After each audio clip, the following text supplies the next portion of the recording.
رک بگویم از همه رنجیدم، از غریب و آشنا ترسیدم.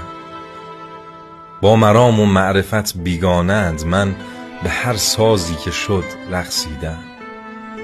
در زمستان سکوتم بارها با نگاه سردتان لرزیدم.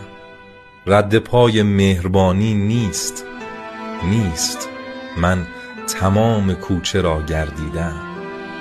سالها از بس که خوشمین بودم، هر کلاغی را کبوتر دیدم.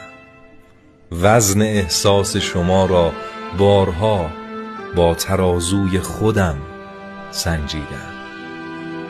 بی خیال سردی آغوش ها، بی خیال سردی آغوش ها، من به آغوش خودم چسبیدم.